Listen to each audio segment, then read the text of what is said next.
Chain versus bands. What's the difference? How and why we use them in strength training? They're both called accommodating resistance, and they both belong to the reactive or contrast method in the strength training. They're called accommodating resistance because they change the weight throughout the lift. For example, if I'm using chain, if I'm squatting down, the links will go on the ground, the weight is reduced. When I squat up, I start picking up the links and the weight will increase and add more weight on the barbell. Same with the band. When I squat down, the band tension is reduced, the weight is less. When I start squatting up, the band tension is increasing, adding more weight on the barbell. Now, quick note how to set up your chain. I see a lot of people hook up the chain from top of the barbell all the way down. That's not ideal.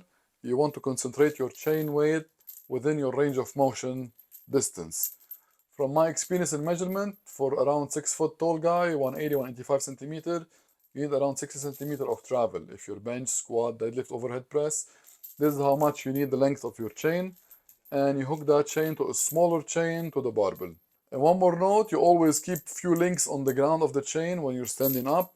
This will prevent the chain from swaying and swinging left and right. Now, the main difference between the chains and the bands, the chains are dead weight. They only act with gravity and the force pulling them down. So the gravity pulling the links down, that's the only force acting on the chain. While the band is active. Anytime I pull the band apart, there's internal force in the band trying to bring it back to its resting position. This is why the bands provide overspeed eccentric, which we'll explain later on. Now, one method to increase force in human, it's called reactive or contrast method. It means you're using two different weights in the same lift. Back in the day, the Soviet, they used two barbells, one loaded at 90%, one loaded at 30%. They do 2 reps with the 90%, they jump straight to the 30% and do 6 to 8 reps. What happens in the body, understand, I'm using 90% weight. When they transfer to the 30%, they can accelerate the weight really fast because it's still remembering the 90%. This is what also called with Dr. Hatfield, Dr. Squat, the CAT method, compensatory acceleration training, which he used 50% of the weight and explode as fast as he can. Now, with this method, there's some limitation because the body cannot accelerate the weight near the end range where it's stronger than the actual weight.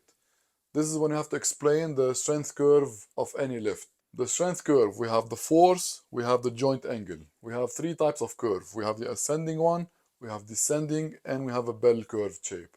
The ascending one is same as a squat, deadlift, and bench. When you're going up with the lift, it becomes easier and you can hold more weight. Descending one is the opposite. Same as a pull-up, for example. When you open your arms, it's easier to lift yourself up. When you reach the bar, it becomes really hard to pull yourself over that bar. The bell curve, it's same as a biceps curl or tricep extension, where the joint angle, let's say halfway, that's your strongest position. That's the strongest joint angle you can be in that lift. So from this curve, what we learn is with the squat, bench, and deadlift, when we're going up, we can load more weight on the top portion of the lift. So it doesn't make sense to use one weight throughout the whole lift. We know going from the hole from down, we can carry less load. When we start going up, we can add more weight. This is when the chains and bands comes in play as accommodating resisting to change that curve.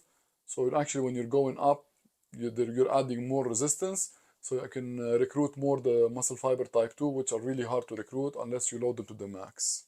Now, the whole point of chains and bands is to provide acceleration in the lift so you can actually go through your sticking point and finish the lift. We'll go through some scientific terms now. I'll try to explain them and keep them really simple. First is the force. We know force is mass times acceleration. So you raise your acceleration, you have more force. One more term is the kinetic energy. Kinetic energy, it's half the mass times velocity square, which means you increase your velocity, you have way more kinetic energy. Now we know as well from Hill's equation that the force and velocity are related in the opposite way. So the force go up, the velocity goes down. Your force going down, the velocity will go up, same as the speed. Now in physics, we know any weight starting from a height, it has a potential energy. When the weight starts dropping down, this potential energy will transfer back to kinetic energy.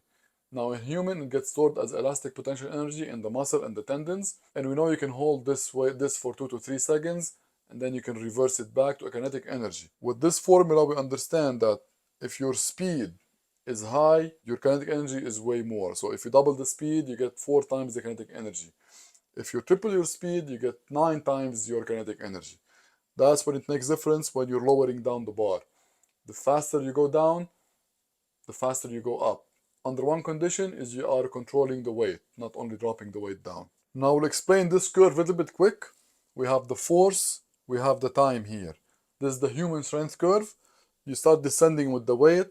This is called the amortization phase, where you're saying, for example, we're squatting, you're going down.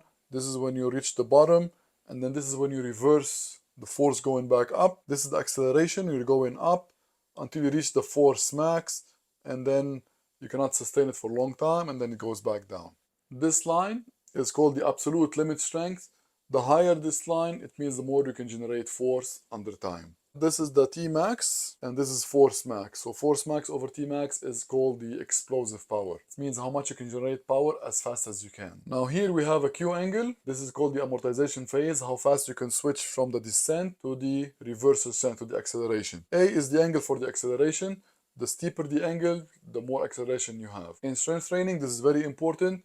You don't want to grind any lift out. You want to explode in the lift and finish the lift throughout the sticking point, which will everyone have the sticking point around this region here. While they're going up, they get stuck halfway because they don't have enough acceleration and speed to finish the lift. This is the main difference between the chains and the bands.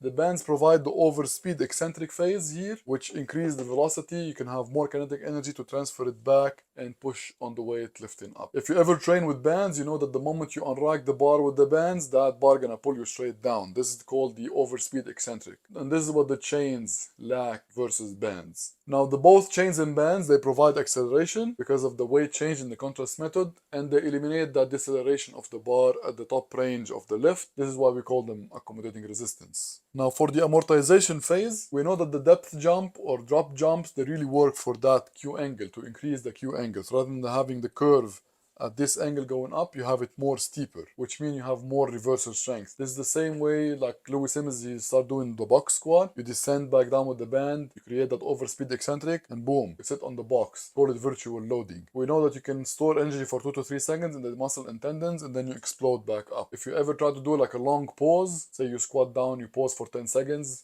you find it really hard to go back up because you lose that tension. You lose the energy. Now, one more on the chains versus bands. Bands are for experienced lifter who have their form in check and they know what they're doing. Now, if we're using chains and bands for speed work, we call dynamic effort day or speed strength.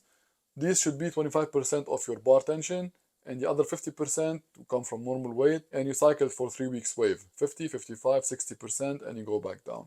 Now, you can use bands for strength speed, where you're gonna load the bar with 65% of band tension and 35% of your bar weight only. This is when you're doing for strength work only.